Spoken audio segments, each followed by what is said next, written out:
ಇಷ್ಟು ಮಾಡಿ ಅವರು ಕೋರ್ಟ್ನ ಡ್ಯಾಮನ್ನು ಕಟ್ಟಲಿಕ್ಕೆ ಪಡೆದ್ರೆ ನಾವೆಲ್ಲ ಅದು ಸೇರಿ ಹೊಡಿಲಿಕ್ಕೆ ಹೋಗಬೇಕು. ಇನ್ನು ನೀವು ಹಿಂಗೆ ಖಾಲಿ ಕೂತ್ಕೊಂಡ್ರೆ ನಿಮ್ಮನ್ನು ಮುಳಿಸಿ ಹಾಕಿ ನಿಮ್ಮ ಹೊರಗಡೆ ಹಾಕ್ತಾರೆ. ಆವಾಗ ನಿಮ್ಮ ಹತ್ರ ಅನ್ನ ನೀರು ಇಲ್ಲದೆ ಸಾಯ್ತೀರಾ.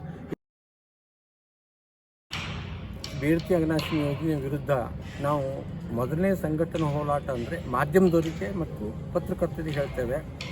ಅವರು ಪಕ್ಷದವ್ರು ಯಾವುದೇ ಪಕ್ಷದವ್ರು ಇರಲಿ, ಅವ್ರ ಪಕ್ಷದ ಸುದ್ದಿ ಇವ್ರ ಪಕ್ಷದ ಸುದ್ದಿ ಹೇಳೋಕ್ಕಿಂತ ಮೊದಲು ಬೇಡ್ತಿ ಅಘನಾಶಿನಿ ಯೋಜನೆ ಸಾಧಕ ಬಾಧಕಗಳ ಬಗ್ಗೆ ಮೊದಲು ನ್ಯೂಸ್ ಹಾಕಿ, ಬಾಕಿ ಉಳಿದು ಯಾವುದನ್ನು ಹಾಕಬೇಕು. ತದನಂತರ ನಿಮ್ಮ ಏರಿಯಾದ ಪಂಚಾಯತ್ ಮೆಂಬರನ್ನು ಸಾಧ್ಯವಾದಷ್ಟು ಅವರಿಗೆ ರಾಜೀನಾಮೆ ಕೊಟ್ಟು ಹೊರಗೆ ಬಂದು ಈ ಹೋರಾಟದಲ್ಲಿ ಪಾಲ್ಗೊಳ್ಳಬೇಕು ಅಂತ ನಾನು ಕರೆ ಕೊಡ್ತೇನೆ. ಮೂರನೇದಾಗಿ ಜನಪ್ರತಿನಿಧಿಗಳು ಸಂಗಡ ಬಂದು ನೀವು ಏನೂ ಮಾಡೋಕ್ಕೆ ಹೋಗ್ಬೇಡಿ. ಅವರು ಜನಪ್ರತಿನಿಧಿ ಬಂದರೆ ಅವರಷ್ಟಕ್ಕೆ ಹೋಗಬೇಕು. ಅವ್ರಿಗೆ ಗೊತ್ತಾಗಬೇಕು ಜನ ತಮ್ಮನ್ನು ವಿರುದ್ಧ ಆಗಿದ್ದಾರೆ. ಈ ಪರಿಸ್ಥಿತಿ ಸರ್ಕಾರದ ಮಟ್ಟದಲ್ಲಿ ಇದಾದರೆ ತನ್ನಿಂದ ತಾನೇ ಸರ್ಕಾರಕ್ಕೆ ಪ್ರೆಷರ್ ಬೀಳುತ್ತದೆ ಆಗ್ತಾ ಇದ್ದಾರೆ. ಈಗ ಮಂಡಲ ಪಂಚಾಯತ್ದಿಂದ MLA MP ನಾಮನಿರ್ದೇಶಿತ ಸದಸ್ಯರು ಎಲ್ಲರೂ ರಾಜೀನಾಮೆ ಕೊಟ್ಟು ಅಂದರೆ ಸರ್ಕಾರಕ್ಕೆ ಬಿಸಿ ಮುಟ್ತದೆ. ಇಲ್ಲಾಂದ್ರೆ ನಮ್ಮ ಈ ಹೋರಾಟ ಮಾಡೋದ್ರಿಂದ ಅವರು ನಮ್ಮ ಹೋರಾಟಗಾರನ ಹತ್ತಿರ್ತಾರೆ.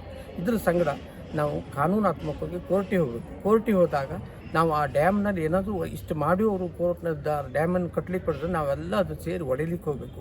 ಆ ಹೊಡಿಲಿಕ್ಕೆ ಹೋದಾಗ ಏನಾಗ್ತದೆ, ಕೋರ್ಟ್ನಲ್ಲಿ ಕೇಸ್ ಇದ್ದಾಗ ಪೊಲೀಸರು ನಮ್ಮ ಮೇಲೆ ದಬ್ಬಾಳಿಕೆ ಮಾಡೋದು. ಇಲ್ಲಾದರೆ ಪೊಲೀಸರು ರಾಜ್ಯ ಸರ್ಕಾರ ಅದನ್ನು ತಗೊಂಡು ಪೊಲೀಸ್ ನಮ್ಮ ಮೇಲೆ ದಬ್ಬಾಳಿಕೆ ಮಾಡಿ ನಮ್ಮ ಪ್ರತಿಭಟನೆ ಹತ್ತಿಕ್ತದೆ. ನಮ್ಮ ಪ್ರತಿಭಟನೆ ಹತ್ತಿಕ್ಕಬಾರ್ದು ಅಂದರೆ ಕೋರ್ಟ್ ಮುಖ ಹೋಗಿ ಆ ನಂತರ ನಾವು ಇದು ಮಾಡಿದರೆ ಕೋರ್ಟಿಂದ ನಮಗೆ ರಕ್ಷಣೆ ಸಿಗ್ತದೆ.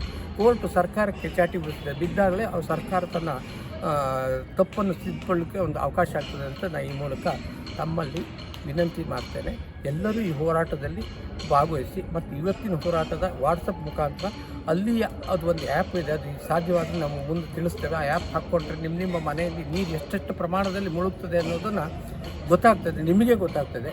ಇದನ್ನು ನೀವು 4 ಜನರಿಗೆ ಹಂಚಿರುವ ಊರಲ್ಲಿ, ತಾಲೂಕಲ್ಲಿ ಎಲ್ಲ ಕಡೆ ಸ್ಪ್ರೆಡ್ ಆದರೆ ಜನಪ್ರತಿನಿಧಿಗಳ ಆಕ್ರೋಶ ಜಾಸ್ತಿ ಆದಾಗ ಸರ್ಕಾರ ತನ್ನಿಂತಾನೇ ಮಣಿತದೆ ಅಂತ ಈ ಮೂಲಕ ನಿಮ್ಮಲ್ಲಿ ವಿನಂತಿ ಕೊಡ್ತೇನೆ. ನಾನು ಮಂಜುನಾಥ್ ಹೆಗಡೆ, ಚಂದನ ಎಲೆಕ್ಟ್ರಿಕಲ್, ಸಿದ್ದಾಪುರ, ಊರು ಗುಂಜುಗೋಡು. ಅಘನಾಶಿನಿ ಬೇಡ್ತಿ ಯೋಜನೆಯು ನಮ್ಮ ಊರಿನ ಹತ್ತಿರದ ಉತ್ತಮವಾದ ಪರಿಸರಕ್ಕೆ ಮಾರಕವಾದದ್ದು. ಈ ಒಂದು ಪರಿಸರಕ್ಕೆ ಮಾರಕವಾದಂಥ ಯೋಜನೆಯನ್ನು ನಾವು ಸಂಪೂರ್ಣವಾಗಿ ವಿರೋಧಿಸ್ತೇವೆ. ಮತ್ತು ಈ ಯೋಜನೆಯನ್ನು ಯಾವ ರೀತಿ ವಿರೋಧಿಸ್ತೇವೆ ಅಂತಂದರೆ, ಅಲ್ಲಿ ಏನಾದರೂ ಮೆಟೀರಿಯಲ್ಸ್ ಬಂದು ಕೆಲಸ ಶುರು ಮಾಡಿದರೆ ಬೆಂಕಿ ಹಚ್ಚಿ ಅದನ್ನು ಸುಟ್ಟಾಕ್ಲಿಕ್ಕೆ ನಾವು ರೆಡಿ ಇದ್ದೇವೆ. ಮತ್ತು ಇದು ಈ ಒಂದು ಪರಿಸರ ನಮ್ಮ ದೇಶಕ್ಕೆ ಒಂದು ಒಳ್ಳೆಯ ವಾತಾವರಣ ಕೊಡುವಂಥ ಒಂದು ಪರಿಸರ. ಮತ್ತು ಈಗಾಗಲೇ ಜಪಾನ್ದವರು ಇಲ್ಲಿ ಅರಣ್ಯ ಮಾಡಲಿಕ್ಕೆ ಹೂಡಿಕೆ ಮಾಡಿದ್ದಾರೆ. ಆ ಹಣದಿಂದ ಕೂಡ ಅರಣ್ಯ ಇಲ್ಲಿ ಒಂದು ಸಮೃದ್ಧ ಬೆಳೆದಿದೆ.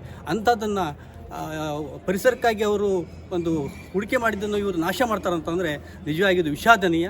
ಇವತ್ತು ಇಲ್ಲಿಯೇ ಜನರನ್ನು ಮುಳುಗಿಸಿ ಇನ್ನೊಂದು ಏನೋ ಸ್ವಲ್ಪ ಜಮೀನಿಗೆ ನೀರು ಕೊಡುವಂಥ ಯೋಜನೆ ಮಾಡ್ತಾರಂತಾದರೆ ಇನ್ನು ಸರ್ಕಾರನ ವಿಚಾರ ಮಾಡಬೇಕಾಗಿದೆ.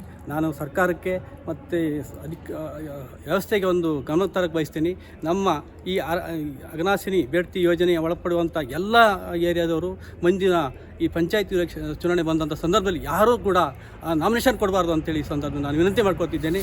ಆ ಥರದಲ್ಲಿ ಸರ್ಕಾರಕ್ಕೆ ಒಂದು ಎಚ್ಚರಿಕೆಯನ್ನು ಮುಡಿಸೋಣ ಅಂತೇಳಿ ಸಂದರ್ಭದಲ್ಲಿ ಹೇಳಲಿಕ್ಕೂ ಬಯಸ್ತೇನೆ. ನಾವು ಕೂಡ ಒಂದು ಪಕ್ಷದಲ್ಲಿ ಕೆಲಸ ಮಾಡೋರು, ಆದರೆ ಈ ಒಂದು ವ್ಯವಸ್ಥೆಯಲ್ಲಿ ಬಂದಾಗ ಯಾವುದೇ ಪಕ್ಷ ಇರ್ಬೋದು, ಯಾವುದೇ ಜನಾಂಗ ಇರ್ಬೋದು, ಎಲ್ಲ ಸೇರಿ ಮುಂದಿನ ಹೋರಾಟ ಮಾಡುವ ಒಂದು ಸಿದ್ಧತೆ ಮಾಡಬೇಕಾಗತ್ತೆ. ನಾವು ನಮ್ಮ ಜೀವದ ಹಂಗನ್ನು ತೊರೆದು ಎಲ್ಲರೂ ಕೂಡ ಮುಂದೆ ಹೋರಾಟಕ್ಕೆ ರೆಡಿ ಆಗಬೇಕು. ಎಲ್ಲ ಯುವಕರಲ್ಲಿ ನಾನು ವಿನಂತಿ ಮಾಡ್ಕೊತೀನಿ, ನೀವು ಕೂಡ ಯುವ ಶಕ್ತಿಯನ್ನು ತೋರಿಸ್ಬೇಕು. ಈ ಒಂದು ಸಂದರ್ಭದಲ್ಲಿ ಯಾವ ರೀತಿಯಲ್ಲಿ ಅವರು ಅಣೆಕಟ್ಟನ್ನು ಕಟ್ಟಲಿಕ್ಕೆ ಶುರು ಮಾಡ್ತಾರೆ ಮುಂದುವರಿತೆ ಅಂತ ಆದಾಗ ನೀವು ನಿಮ್ಮ ಶಕ್ತಿಯನ್ನು ಏನು ಅಲ್ಲಿ ಕೆಲವೊಂದು ದೇಶದಲ್ಲಿ ನೋಡಿದ್ರೆ ಪಾರ್ಲಿಮೆಂಟನ್ನೇ ಹುಡಿ ಮಾಡಿ ಅದಂಥ ನಿದರ್ಶನಗಳಿದ್ದಾವೆ. ಇಲ್ಲಿ ಕೂಡ ನಾವು ಸರ್ಕಾರಿ ಕಚೇರಿಗಳಿಗೆ ನುಗ್ಗಿ ಬೆಂಕಿ ಹಚ್ಚುವಂಥ ಕೆಲಸ ಆಗ್ತದೆ. ಆ ಥರದಲ್ಲಿ ಆಗಲಿಕ್ಕೆ ಅವಕಾಶ ಆಗಬಾರ್ದು. ಸರ್ಕಾರ ಮುನ್ನೆಚ್ಕೊಳ್ಬೇಕು. ಏನೀಗ DPR ಏನಾಗಿದೆ ಅದನ್ನು ವಾಪಸ್ ತಗೊಳ್ಬೇಕು.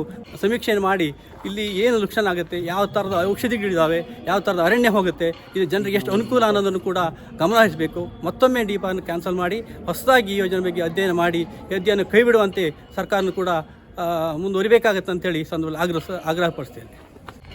ನನ್ನ ಹೆಸರು ಶ್ರೀಪಾದ್ ಅಂತೇಳಿ. ಇಲ್ಲಿ ಈ ಪ್ರದೇಶದಲ್ಲಿ ವಾಸಿಯಾಗ್ತಂಥ ಅನುಕೂಲಗಳು ಯಾವ ಕಾರಣಕ್ಕೂ ಬೇರೆ ಕಡೆ ಹೋಗಿ ನಾವು ಜೀವನ ಮಾಡೋಂಥ ಸ್ಥಿತಿಗೆ ನಾವು ಯಾವತ್ತೂ ಆಗೋಕ್ಕೆ ಸಾಧ್ಯನೇ ಇಲ್ಲ. ಅದಲ್ಲದೆ ಅದೇ ಬೇರೆ ಕಡೆಯಿಂದ ಬಂದವರು ಈ ಕಡೆ ಬೇಕಾದ್ರೆ ಉಳಿದು ಆರಾಮಾಗಿ ಇದ್ಬಿಡ್ತಾರೆ. ಅದನ್ನು ಆಗಬಾರ್ದು. ಈ ಜಲಾಶಯನ ಇದನ್ನ ಮುಳುಗಡೆ ಆಗೋಕ್ಕೆ ಬಿಡಬಾರ್ದು ನಾವೆಲ್ಲರೂ. ನಾವೆಲ್ಲರೂ ಹೋರಾಟ ಮಾಡಬೇಕು. ಇಲ್ಲಿ ಬಂದಂಥ ಅಂದರೆ ಆ ಮಟೀರಿಯಲ್ಸ್ ಬಂದ ಟೈಮಲ್ಲಿ ನಾವು ಅದನ್ನು ಸುಟ್ಟು ಬೆಂಕಿ ಹಾಕಿ ನೀವು ಇದು ಮಾಡಿಬಿಡ್ಬೇಕು. ಯಾವ ಕಾರಣಕ್ಕೂ ನೀವೆಲ್ಲ ಎದ್ದೇಳಿ ಯುವಕರೇ, ನೀವು ತಮಾಷೆ ಮಾಡ್ಕೊತಿದ್ರೆ ಇದು ನಾವು ಮುಂದೆ ಇದನ್ನು ಪಶ್ಚಾತ್ತಾಪ ಊಟ ಮಾಡಬೇಕಾಗತ್ತೆ. ಒಂದು ಸ್ವಲ್ಪ ಯೋಚನೆ ಮಾಡಿ ಎಲ್ಲರೂ ಎದ್ದೇಳಿ ಈ ಟೈಮಲ್ಲಿ. ಮತ್ತು ನಮ್ಮ ಇದಕ್ಕೆ ಒಬ್ಬರು ಜಾಗರೂಕತೆಗಾಗಿ ರವೀಂದ್ರ ನಾಯ್ಕರವರು ನಮ್ಮ ಹೋರಾಟಕ್ಕೆ ಬಂದಿದ್ದಾರೆ. ಅವರಿಗೆ ಸ್ಫೂರ್ತಿದಾಯಕವಾಗಿ ನಾವು ಎಲ್ಲರೂ ಸೇರಿ ಅವರಿಗೆ ಸಪೋರ್ಟ್ ಮಾಡೋಣ. ನಮ್ಮ ಜನರು ಮುಗ್ಧರು ಅಂತೇಳಿ ನಮ್ಮ ಮೇಲೆ ದಬ್ಬಾಳಿಕೆ ಮಾಡೋಕ್ಕೆ ಹೊರಟಿದ್ದಾರೆ. ಆದರೆ ಇನ್ನು ಎಚ್ಚೆತ್ಕೊಳ್ಬೇಕು. ಯಾಕಂದರೆ ನಮ್ಮ ಜನ ಸಾಫ್ಟ್ ಅಂತೇಳಿ ನಮ್ಮ ಬರೋದೆಲ್ಲ ನಮ್ಮಲ್ಲೇ ನಮ್ಮ ಉತ್ತರ ಕನ್ನಡದ ಮೇಲೆ ಹೇರ್ತಾ ಇದ್ದಾರೆ ಎಲ್ಲದನ್ನೂ. ಈಗಾಗಲೇ ನೀವು ಕೈಗ ಹಾಗೆ ಮತ್ತೆಲ್ಲ ಇದನ್ನು ನಮ್ಮೆಲ್ಲ ಹೇರಿ ಈಗಾಗಲೇ ಸ್ವಲ್ಪ ಜೀವ ಇತ್ತು. ಈಗ ಉತ್ತರ ಕನ್ನಡನೇ ಫುಲ್ ಮುಳುಗಿಸ್ಬಿಟ್ಟು ನಾವು ಇನ್ನೊಂದು ಜಿಲ್ಲೆನ ನೀವು ಉದ್ಧಾರ ಮಾಡ್ತಾಯಿದ್ದೀರಾ. ಅದನ್ನು ಮಾಡಲಿಕ್ಕೆ ಯಾವ ನಿಮ್ಗೆ ರೈಟ್ಸು ಇಲ್ಲ. ಯಾಕಂದರೆ ನಮ್ಮ ಜನರ ಒಂದು ಇದನ್ನು ಕೇಳ್ದೇ ನೀವು ಮಾಡೋ ಅಂಥ ಹಕ್ಕೇ ಇಲ್ಲ ನಿಮಗೆ. ಆದರೆ ನೀವು ಇದ್ದಕ್ಕಿದ್ದಂಗೆ ಅದನ್ನು ಸ್ಟಾರ್ಟ್ ಮಾಡಿದ್ದೀರಾ. ಇದೇ ಡ್ಯಾಮಿಗೆ ಖರ್ಚು ಮಾಡೋಂಥ ದುಡ್ಡನ್ನು ಅದೇ ನಮಗೊಂದು ಹಾಸ್ಪಿಟ್ಲು ಇಂಥದ್ದೇನಾದ್ರು ಕಟ್ಕೊಟ್ಟಿದ್ರೆ ನಮ್ಮ ಇಲ್ಲಿ ಈ ಕಡೆದು ಜನರಿಗೂ ಒಂದು ಅನುಕೂಲ ಆಗ್ತಿತ್ತು. ಅದನ್ನು ಬಿಟ್ಕೊಂಡು ಏನೋ ಯಾರಿಗೂ ಈಗ ಫ್ರೀ ಅಂತೇಳಿ ಎಲ್ಲ ಕೊಟ್ಕೊಂಡು ಈಗ ಅದನ್ನು ನಮ್ಮ ತಲೆ ಮೇಲೆ ಹೊರಿಸ್ತಾ ಇದ್ದೀರಿ ನೀವು. ಅದನ್ನೆಲ್ಲ ಎಲ್ಲ ಜನರನ್ನು ಸೇರಿಸ್ಬೇಕು ಅಂತ ನಾನು ಒಂದು ಕಡೆ ಹೋದಾಗ 2-3 ಕಡೆ ಹೋದಾಗ ನಮ್ಮನ್ನು ಟೀಕೆ ಮಾಡಿ ಮಾತಾಡೋದನ್ನು ದಯವಿಟ್ಟು ಬಿಟ್ಬಿಡಿ.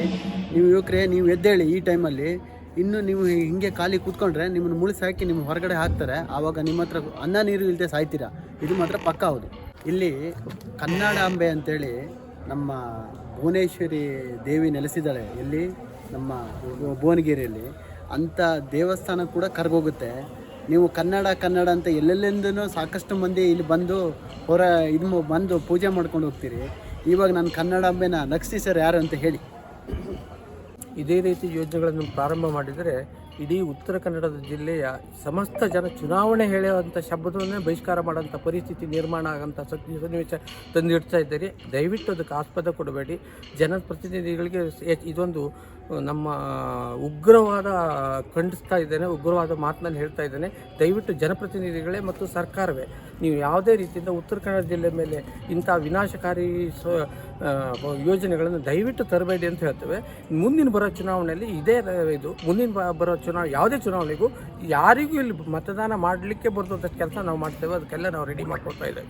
ಜನಪ್ರತಿನಿಧಿಗಳ ಸಂಘ ಬಂದಾಗ ಅವ್ರ ಸಂಗಡ ಹೋಗೋದನ್ನು ದಯವಿಟ್ಟು ಬಂದ್ ಮಾಡಿ. ಬರೀ ಯೋಜನೆಗಳ ಬಗ್ಗೆ ಅವರು ರಾಜೀನಾಮೆ ಕೊಟ್ಟು ಬಂದರೆ ಮಾತ್ರ ಅವ್ರ ಸಂಗಡ ಬನ್ನಿ. ಇಲ್ಲಾಂದರೆ ಯಾವುದೇ ಕಾರಣಕ್ಕೂ ನೀವು ಪ್ರತಿನಿಧಿಗಳ ಸಂಗಡ ಹೋಗಬೇಡಿ. ಯಾಕಂದರೆ ಅವರು ಇವತ್ತು ನಮ್ಮ ಸಂಘ ಇನ್ನೂ ಬರ್ತೇನೆ ಹೇಳ್ತಾರೆ, ನಾಳೆ ರಾತ್ರಿ ಎಲ್ಲರೂ ಒಂದೇ, ಎಲ್ಲ ಪಕ್ಷದವರು ಒಂದೇ. ಅವ್ರಿಗೆ ಬೇಕಾಗೋದು ಅಂದರೆ ಈ ಯೋಜನೆಗಳೆಲ್ಲ ಲಾಭದಲ್ಲಿ ಎಷ್ಟು ಸಿಗ್ತದೆ, ನನಗೆ ಎಷ್ಟು ಲಾಭ ಸಿಗ್ತದೆ, ತನಗೆ ಏನಾಗ್ತದೆ ಹೇಳೋದು ಅಷ್ಟೇ ನೋಡ್ತಾನೆ. ಆದ್ದರಿಂದ ಯಾವುದೇ ಕಾರಣಕ್ಕೂ ಇದರಲ್ಲಿ ಎಲ್ಲರೂ ಪಾಲು ಇದೆ. ಜನಪ್ರತಿನಿಧಿಗಳಿಗೆಲ್ಲ ಹೋಗ್ತದೆ ಇಂತಿಷ್ಟು ಪರ್ಸೆಂಟ್. ಅದು ಎಲ್ಲ ಇಲ್ಲದೋದ್ರೆ ಅವ್ರು ಬಾಯಿ ಮುಚ್ಚಿಕೊಂಡು ಕೂತ್ಕೊಳ್ತಿದ್ರು. ಹೋರಾಟಕ್ಕೆ ಬರೋದು ನಿಜವಾಗ್ಲೂ ಇಲ್ಲಿವರೆಗೆ ಇಷ್ಟೊಳಗೆ ಬರಬೇಕಾಗಿತ್ತು. ಈಗ ಇನ್ನುವರೆಗೂ ಬಂದಿಲ್ಲ. ಇದು ನಮ್ಮ ಕೊನೆಯ ಎಚ್ಚರಿಕೆ ಹೇಳ್ತಾ ಇದ್ದೇವೆ. ದಯವಿಟ್ಟು ಇದರಿಂದ ನೀವು ಹೊರಗೆ ಬನ್ನಿ. ಜನಪ್ರತಿನಿಧಿಗಳು ನೀವು ರಾಜೀನಾಮೆ ಕೊಟ್ಟು ಏನಾದ್ರು ಮಾತಾಡಿ. ಅಲ್ಲಿವರೆಗೆ ನೀವು ಏನೋ ಜನಪ್ರತಿನಿಧಿಗಳು ನಮ್ಮ ಉದ್ಧಾರ ಮಾಡೋಕ್ಕೆ ಬರೋದಿಲ್ಲ. ನಿಮ್ಮ ಕೆಲಸ ಅಂದರೆ ಆದಷ್ಟು ಹೊಂಡ ಒಂದು ಮುಚ್ಚಿ ಸಾಕು. ನೀವು ಅದಕ್ಕಿಂತ ದೊಡ್ಡ ಕೆಲಸ ಯಾವುದನ್ನು ಹೋರಾಟಕ್ಕೆ ಇದು ಮಾಡಿ ರಾಜೀನಾಮೆ ಕೊಟ್ಟ ಮೇಲೆ ನೀವು ನಮ್ಮ ಸತಿ ಹೋರಾಟಕ್ಕೆ ಬನ್ನಿ. ಅಲ್ಲಿವರೆಗೆ ಜನರು ಅಷ್ಟೇ ಅವ್ರ ಸಂಘ ಬರೋಂಥ ಯಾವುದೇ ಬಾಲಭಟಕರು ಹೋಗಬೇಡಿ. ಅವ್ರಿಗೆ ಬಿಸಿ ಮುಟ್ಟಬೇಕು. ಮುಂದಿನ ಚುನಾವಣೆಗೆ ನಿಲ್ಲಕ್ಕೆ ನನಗೆ ಅವಕಾಶ ಸಿಗ್ತದೆ ಇಲ್ಲ ಅವನಿಗೆ ಈಗಲೇ ಗೊತ್ತಾಗಬೇಕು. ಇವತ್ತಿನ ಈ ಸಭೆ ಮುಖಾಂತರ ಜನರಿಗೂ ನಾನೊಂದು ಹೇಳ್ತೇನೆ, ದಯವಿಟ್ಟು ನಿಮ್ಮ ಮನೆ ದೇವರಲ್ಲಿ ಪ್ರಾರ್ಥನೆ ಮಾಡಿ. ಈ ಯೋಜನೆಗಳು ಯಾವುದೇ ರೀತಿಯಿಂದ ಕೈಗೂಡದಂಗೆ ನಿಮ್ಮ ಮನೆ ದೇವರುಗಳಲ್ಲಿ ಪ್ರತಿನಿತ್ಯ ಸಂಕಲ್ಪ, ಯೋಜನೆ ಮುಗಿಯೋ ತನಕ ಪ್ರತಿನಿತ್ಯನೂ ಸಂಕಲ್ಪ ಮಾಡಿ. ನಿಮ್ಗೆ ನಮಗೆ ದೈವಿ ಬಲನೂ ಬೇಕು, ಶಕ್ತಿಗೆ ನಮ್ಮ ಜನ ಬಲನೂ ಬೇಕು. ಆ ರೀತಿಯಲ್ಲಿ ನೀವು ಆ ದಿಶೆಯಲ್ಲಿ ನೀವು ಪ್ರಯತ್ನ ಮಾಡಿ ಅಂತ ನಾನು ನಿಮ್ಮಲ್ಲಿ ವಿನಂತಿ ಮಾಡ್ತೀನಿ.